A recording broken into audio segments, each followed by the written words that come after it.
സിദ്ധാർത്ഥ് ദേഷ്യത്തോടെ എഴുന്നേറ്റത് കണ്ട് നീലിമയ്ക്ക് ഭയം തോന്നി. അച്ചു പറഞ്ഞത് സത്യമാണോ? സിദ്ധാർത്ഥ് നീലിമയോട് ചോദിച്ചു. നീലിമ മറുപടി പറയാതെ തലയാട്ടി. അപ്പോൾ അശ്വിൻ വീണ്ടും പറഞ്ഞു, ഡാഡി, അവരോട് അമ്മ സംസാരിക്കാൻ ചെന്നപ്പോ അമ്മയെ അവര് വഴക്കു പറഞ്ഞു. അശ്വിൻ പറഞ്ഞത് കേട്ട് മല്ലിക സിദ്ധാർത്ഥിനെ നോക്കി പറഞ്ഞു, ഇതങ്ങനെ വിട്ടൂടാ സിദ്ധുമോനെ. നമ്മുടെ സ്കൂളിലിരുന്നിട്ട് നമ്മുടെ കുഞ്ഞിനെ തൊടാൻ ധൈര്യമുള്ള ആരാ ഉള്ളതെന്ന് എന്നൊന്ന് അറിയണമല്ലോ. അയ്യോ സിദ്ധാർത്ഥ്, വേണ്ട, വെറുതെ വഴക്കിനൊന്നും പോവണ്ട, അത് കഴിഞ്ഞില്ലേ? നീലിമ സിദ്ധാർത്ഥിന്റെ ദേഷ്യം തണുപ്പിക്കാൻ ശ്രമിച്ചുകൊണ്ട് പറഞ്ഞു. നോക്ക് നീലിമ, സിദ്ധാർത്ഥിന്റെ മകൻ എന്ന നിലയിലാണ് ഞാൻ അശ്വിനെ അവിടെ കൊണ്ട് ചേർത്തത്. സോ അവന്റെ സകല ഉത്തരവാദിത്വവും എനിക്കും ഇപ്പോൾ ഉണ്ട്. എന്റെ മോനെ തൊട്ടവരെ അങ്ങനെ വെറുതെ വിടാൻ പറ്റുമോ?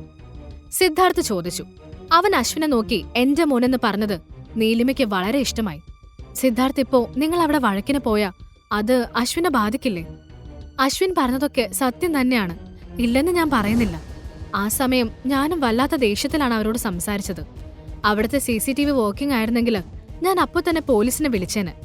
ഇതിപ്പോ വല്ല പ്രശ്നം ഉണ്ടായാ നമ്മുടെ കയ്യിലെ തെളിവ് പോലുമില്ല, അതാ ഞാൻ പറയുന്നത്. നീലിമ പറഞ്ഞു. എന്താ, സ്കൂളിലെ CCTV വർക്കിംഗ് അല്ലാന്നോ? വൈകുന്നേരം സിദ്ധാർത്ഥിന്റെ മടിയിൽ കിടന്നുറങ്ങിയ ഉറക്കം അശ്വിൻ രാത്രിയായിട്ടും തുടർന്നു. നീലിമ അവന്റെ കവിളിൽ തടവി. അശ്വിന്റെ കണ്ണുകളിൽ അവൾ ഉമ്മ വെച്ചു. എന്റെ മോനായി പിറന്നതുകൊണ്ടാണ് നിന്നെ ആ രശ്മികയ്ക്കും മറ്റാർക്കും ഇഷ്ടമല്ലാത്തത്, പാവം. നീലിമ അവനെ കെട്ടിപ്പിടിച്ചു പറഞ്ഞു.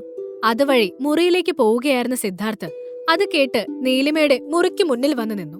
അവൻ ഉടനെ എന്തോ ഓർത്ത പോലെ അസിസ്റ്റന്റിനെ ഫോൺ ചെയ്തു. ഹലോ, ഞാൻ അന്വേഷിക്കാൻ പറഞ്ഞ കാര്യം എന്തായി? സിദ്ധാർത്ഥ് യാതൊരു മുഖവുരയും ഇല്ലാതെ ചോദിച്ചു. സർ, ഞാൻ അന്വേഷിച്ചു. സർ സംശയിച്ചത് ശരിയാണ്. അവിടുത്തെ CCTVക്ക് ഒരു തകരാറുമില്ല. ആ കുട്ടിയുടെ ക്ലാസ് ടീച്ചർ കള്ളം പറഞ്ഞതാണ്. CCTV ഫൂട്ടേജസ് ഞാൻ സാറിന് മെയിൽ ചെയ്തിട്ടുണ്ട്. അസിസ്റ്റന്റ് പറഞ്ഞു. ഓക്കെ, ഞാൻ ചെക്ക് ചെയ്തിട്ട് അറിയിക്കാം. സിദ്ധാർത്ഥ് കോൾ അവസാനിപ്പിച്ചു. എന്നിട്ട് നേരെ ലാപ്ടോപ്പിൽ മെയിൽ തുറന്ന ശേഷം സ്കൂളിലെ ക്യാമറ ദൃശ്യങ്ങൾ ഓരോന്നായി പരിശോധിക്കാൻ തുടങ്ങി. അതിൽ അശ്വിനെ കണ്ടപ്പോൾ അവൻ സൂക്ഷ്മമായി സ്ക്രീനിലേക്ക് നോക്കി. അശ്വിൻ മറ്റൊരു കുട്ടിക്കൊപ്പം അല്പം ഉയർന്നൊരു ഭാഗത്ത് നിൽക്കുന്നതും മറ്റൊരു കുട്ടി വന്ന് അവന് ഒരു കാര്യവുമില്ലാതെ അവിടെ നിന്ന് തള്ളി താഴെയിടുന്നതും അശ്വിനുമായി തല്ലുണ്ടാക്കുന്നതുമെല്ലാം CCTVയിൽ പതിഞ്ഞിരുന്നു. അശ്വിൻ പറഞ്ഞതെല്ലാം സത്യമാണെന്നും മാത്രമല്ല അശ്വിന് നല്ല പരിക്ക് പറ്റിക്കാണുമെന്നും വീഴ്ച നേരിൽ കണ്ടപ്പോൾ സിദ്ധാർത്ഥിന് മനസ്സിലായി. അവന്റെ മുഖം ദേഷ്യത്തിൽ ചുവന്നു. സിദ്ധാർത്ഥ് ഉടനെ ഫോൺ എടുത്ത് അസിസ്റ്റന്റിനെ വീണ്ടും വിളിച്ചു. ഹലോ, CCTV ഞാൻ ചെക്ക് ചെയ്തു. താനുടനെ ആ സ്കൂളിലെ പ്രിൻസിപ്പലിനെ വിളിച്ചിട്ട് ഇതിന് എക്സ്പ്ലനേഷൻ തരാൻ പറ. അയാളൊക്കെ അവിടെ എന്ത് നോക്കി നിൽക്കുമായിരുന്നു? വീഴ്ചയിൽ കുഞ്ഞിന് എന്തെങ്കിലും പറ്റിയിരുന്നേ കത്തിച്ചേന് ഞാൻ എല്ലാത്തിനും. അയാളോട് പറഞ്ഞേക്ക് ഇതിന്റെ കാര്യങ്ങൾ വ്യക്തമായി അന്വേഷിച്ച് റിപ്പോർട്ട് തരാൻ. അല്ലെങ്കിൽ വീട്ടിൽ പോയിരിക്കാൻ തയ്യാറായിരുന്നോളാം പറ. പറയുന്നത് സിദ്ധാർത്ഥ് വിഷയമാണ്. സിദ്ധാർത്ഥ് പറഞ്ഞത് കേട്ട അസിസ്റ്റന്റ് ആകെ ഭയന്നുപോയി. അത്രത്തോളം ദേഷ്യത്തിലായിരുന്നു സിദ്ധാർത്ഥ്. ശരി സർ, അസിസ്റ്റന്റ് പതർച്ചയോടെ പറഞ്ഞു. സിദ്ധാർത്ഥ് ഫോൺ വെച്ച ശേഷം വീണ്ടും സ്ക്രീനിൽ നോക്കി. അപ്പോൾ അശ്വിനെ തള്ളിയിട്ട കുട്ടിയുടെ ഒപ്പം അവന്റെ അമ്മ നിൽക്കുന്നതും സിദ്ധാർത്ഥ് കണ്ടു. അവൻ അപ്പോൾ നീലിമയെ ഓർമ്മ വന്നു. എന്ത് തെറ്റ് ചെയ്തിട്ടാണ് എല്ലാവരും ആ പാവം പെണ്ണിനെ ഇങ്ങനെ ടാർഗറ്റ് ചെയ്തു വരുന്നതെന്നവൻ ആലോചിച്ചു. അപ്പോൾ നീലിമയെ ഒന്ന് കാണാൻ സിദ്ധാർത്ഥിന് ആഗ്രഹം തോന്നി. മുറിയിൽ മയക്കത്തിലായിരുന്ന നീലിമ കുറച്ചുനേരം കഴിഞ്ഞപ്പോഴാണ് ഉണരുന്നത്. അവൾ സമയം നോക്കി. 10 മണി കഴിഞ്ഞിരുന്നു. അശ്വിൻ അപ്പോഴും ക്ഷീണം കാരണം ഉറക്കം തന്നെയാണ്. അവൾ കുഞ്ഞിനെ നേരെ കിടത്തി പുതപ്പെടുത്ത് ദേഹം മൂടിയ ശേഷം മുറിയിൽ നിന്നിറങ്ങി. അപ്പോഴാണ് അവൾക്ക് വർഷയുടെ കാര്യം ഓർമ്മ വരുന്നത്. സൂര്യയോട് പിന്നെ വരാമെന്ന് പറഞ്ഞിട്ടാണ് അവൾ ഹോസ്പിറ്റലിൽ നിന്നും വന്നത്. അതോർത്തപ്പോൾ അവൾ ഉടനെ സൂര്യയെ ഫോൺ ചെയ്തു. ഹോസ്പിറ്റലിലായിരുന്നതുകൊണ്ട് അവൻ ഉറങ്ങിയിരുന്നില്ല. ഹലോ നീലിമ മാഡം, സൂര്യ ഫോണിലൂടെ പറഞ്ഞു. സൂര്യ, എന്തായി? വർഷയുടെ ഓപ്പറേഷൻ കഴിഞ്ഞോ? നീലിമ ആകാംക്ഷയോടെ ചോദിച്ചു. യെസ്, കഴിഞ്ഞു. ഇപ്പൊ റൂമിലേക്ക് മാറ്റിയിട്ടുണ്ട്. കുഴപ്പമൊന്നുമില്ല, സൂര്യ പറഞ്ഞു. അത് കേട്ടപ്പോഴാണ് നീലിമയ്ക്ക് ആശ്വാസമായത്. ഹൗ, ആശ്വാസം. എന്തായാലും അത് കഴിഞ്ഞല്ലോ. പിന്നെ ഞാൻ വീട്ടിലൊരു പ്രശ്നത്തിൽ പെട്ടുപോയി. അതാ പിന്നെ വരാൻ പറ്റാതിരുന്നതെന്ന് വർഷയോട് പറയണേ, നീലിമ പറഞ്ഞു. അതൊന്നും കുഴപ്പമില്ല മാഡം.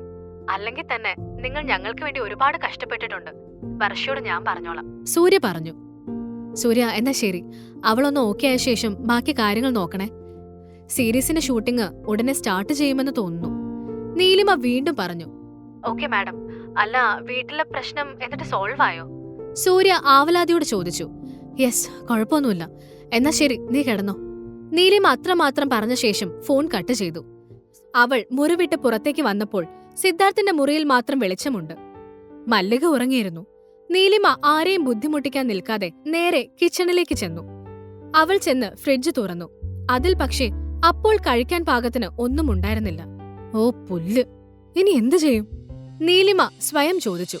എന്തായാലും വിശപ്പ് സഹിച്ച് കിടന്നുറങ്ങാൻ പറ്റില്ലെന്ന് മനസ്സിലാക്കിയ നീലിമ ഉടനെ നൂഡിൽസ് പാക്കറ്റ് എടുത്ത് പൊട്ടിച്ചു. മറ്റൊന്നും ഉണ്ടാക്കാനുള്ള ക്ഷമ അവൾക്കപ്പോൾ ഇല്ലായിരുന്നു. നീലിമ പെട്ടെന്ന് തന്നെ നൂഡിൽസ് ഉണ്ടാക്കാൻ തുടങ്ങി. അപ്പോഴാണ് അവൾക്ക് സിദ്ധാർത്ഥിന്റെ കാര്യം ഓർമ്മ വരുന്നത്. അവൻ ജോലിയിലാണെന്ന് നീലിമയ്ക്കറിയാം. അങ്ങേരോട് ചെന്ന് നൂഡിൽസ് വേണോന്ന് ചോദിച്ചാലോ? അല്ലേല് വേണ്ട, ഏത് നേരമാണ് ദേഷ്യം വരുന്നതെന്ന് പറയാൻ പറ്റില്ല, നീലിമ സ്വയം പറഞ്ഞു. അപ്പോൾ അവളെ കാണാൻ തോന്നിയതുകൊണ്ട് പുറത്തേക്ക് വന്ന സിദ്ധാർത്ഥ് നേരെ കിച്ചണിലേക്ക് കയറി വന്നു. അപ്പോഴാണ് നീലിമ എന്തോ കാര്യമായി ഉണ്ടാക്കുന്നത് അവന്റെ ശ്രദ്ധയിൽപ്പെടുന്നത്. അവൻ അവൾ കാണാതെ മറഞ്ഞു നിന്ന ശേഷം അവളുടെ ഓരോ പ്രവൃത്തിയും വീക്ഷിച്ചു. ഈ സമയം ഒരു പാത്രത്തിൽ നൂഡിൽസ് എടുത്ത് തിരിഞ്ഞ നീലിമ പിന്നിൽ സിദ്ധാർത്ഥ് നിൽക്കുന്നത് കണ്ടു. ഒട്ടും പ്രതീക്ഷിക്കാതെ കിച്ചണിന്റെ മുന്നിൽ ഒരാൾ നിൽക്കുന്നത് കണ്ടപ്പോൾ നീലിമ ഞെട്ടിപ്പോയി. ആ ഞെട്ടലിൽ അവൾ ഒരടി പിന്നിലേക്ക് വെച്ചു. അതോടെ അവൾ കിച്ചണിലെ സ്ലാബിൽ പോയി ഇടിച്ച് താഴേക്ക് വീണു. ഉണ്ടക്കണ്ണം വെച്ച് മറ്റുള്ളവരെ നോക്കി പേടിപ്പിക്കാനൊക്കെ അറിയാലോ, നിലത്ത് നോക്കി മര്യാദയ്ക്ക് നടക്കാൻ അറിയില്ലേ നിനക്ക്? സിദ്ധാർത്ഥ് ചോദിച്ചു. പറയുന്നത് കേട്ടാ തോന്നുവല്ലോ ഞാൻ മനഃപൂർവ്വം വീണതാണെന്ന്. നിങ്ങളോട് എന്റെ പിന്നിൽ വന്ന് നിൽക്കാൻ ആരാ പറഞ്ഞ്? അതുകൊണ്ടല്ലേ ഞാൻ വീണത്? നീലിമ ചോദിച്ചു. നാക്കിന് മാത്രം ഒരു കുഴപ്പമില്ലല്ലോ, അത് മതി. ദേ, മര്യാദയ്ക്ക് ഓരോ കാര്യവും ശ്രദ്ധിച്ച് ചെയ്യാൻ നോക്ക് ഇനിയെങ്കിലും. എല്ലായ്പ്പോഴും എനിക്ക് വന്ന് മരുന്ന് വെച്ച് തരാൻ പറ്റില്ല, സിദ്ധാർത്ഥ് പറഞ്ഞു. അതിന് ഞാൻ പറഞ്ഞോ മരുന്ന് വെച്ച് തരാൻ? നീലിമ ചോദിച്ചു. നീ ഇത്തിരി നേരം മിണ്ടാതിരിക്കുന്നുണ്ടോ? അവളുടെ നിഷ്കളങ്കമായ മുഖഭാവങ്ങൾ തനിക്ക് വല്ലാതെ ആനന്ദം സമ്മാനിക്കുന്നുണ്ടെന്ന് സിദ്ധാർത്ഥിന് തോന്നി. അവന്റെ മുഖത്ത് ഒരു ചിരി വിരിഞ്ഞു. മരുന്ന് വെച്ച ശേഷം സിദ്ധാർത്ഥ് എഴുന്നേറ്റു. അല്ല, നീ ഇനി എന്ത് കഴിക്കും? ഫുഡെല്ലാം തറയിൽ പോയില്ലേ? നീലിമയെ നോക്കി സിദ്ധാർത്ഥ് ചോദിച്ചു. അത് ഞാൻ എന്തെങ്കിലും ചെയ്തോളാം, നീലിമ അതും പറഞ്ഞ് സോഫയിൽ നിന്ന് എഴുന്നേറ്റു. ധൃതിയിൽ എഴുന്നേറ്റപ്പോൾ അവളുടെ കാലുകൾ പെട്ടെന്ന് സ്ലിപ്പായി അവൾ വീണ്ടും തറയിലേക്ക് വീഴാൻ ഭാവിച്ചു. പക്ഷേ അവൾ വീഴും മുന്നേ സിദ്ധാർത്ഥ് അവളെ താങ്ങി തന്നോട് ചേർത്തിരുന്നു. സിദ്ധാർത്ഥ മുഖം അവളുടെ അടുത്തേക്ക് ചേർത്തുകൊണ്ട് ചോദിച്ചു. നീലിമയ്ക്ക് അവൾ പോലും അറിയാതെ മനസ്സിൽ അവനോട് സ്നേഹം തോന്നാൻ തുടങ്ങി. സിദ്ധാർത്ഥ് എന്തൊരു സുന്ദരനാണെന്ന് നീലിമ അപ്പോൾ ചിന്തിച്ചു. സിദ്ധാർത്ഥ് അവളെ താഴെ നിർത്തിയില്ല. അവൻ നേരെ അവളെയും കൊണ്ട് മുകളിലേക്ക് നടന്നു. നീലിമ അവന്റെ മുഖം നോക്കി നിൽക്കുകയായിരുന്നു. മുകളിൽ എത്തിയപ്പോൾ സിദ്ധാർത്ഥ് അവളെ താഴെ നിർത്തി. നോക്കി നടന്നില്ലെങ്കിൽ വീഴും. അതാ നിന്നോട് ഞാൻ നേരത്തെ പറഞ്ഞത്, ആകാശത്ത് നോക്കി നടക്കരുതെന്ന്, സിദ്ധാർത്ഥ് പറഞ്ഞു. അപ്പോഴാണ് നീലിമയ്ക്ക് പരിസരബോധം വന്നത്. ഈ കഥ തുടർന്ന് കേൾക്കുന്നതിനായി ഇപ്പോൾ തന്നെ പോക്കറ്റ് FM ആപ്പ് ഇൻസ്റ്റാൾ ചെയ്യൂ. Link in description.